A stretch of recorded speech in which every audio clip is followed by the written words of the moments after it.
حضرت انس رضی اللہ عنہ سے مرفوع مروی ہے، اللہ تعالیٰ نے جس عمل پر ثواب دینے کا وعدہ کیا ہے تو اللہ تعالیٰ اپنا وعدہ پورا کرے گا، اور جس عمل پر سزا دینے کا وعدہ کیا ہے اس میں اللہ کو اختیار ہے۔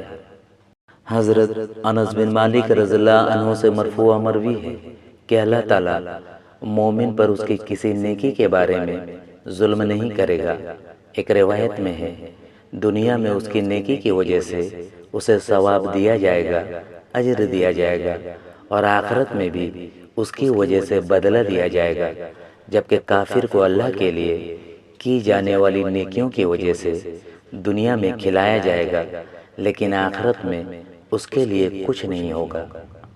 حضرت ابن مسعود رضی اللہ عنہ سے روایت ہے کہ نبی اکرم صلی اللہ علیہ وآلہ وسلم نے فرمایا، کوئی مسلمان یا کافر اچھا عمل کرے تو اللہ تعالیٰ اس کو اجر دیتا ہے۔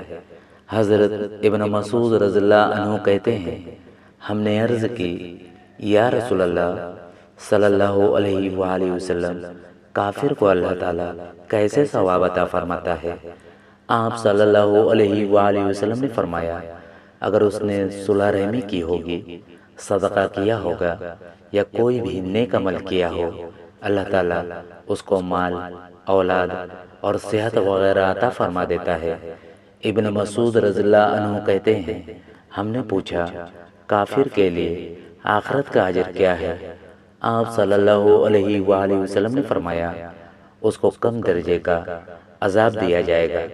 پھر رسول اللہ صلی اللہ علیہ وآلہ وسلم نے سورہ مومن کی یہ آیت نمبر 46 تلاوت کی، ترجمہ، فرعون والوں کو سخت تر عذاب میں داخل کرو۔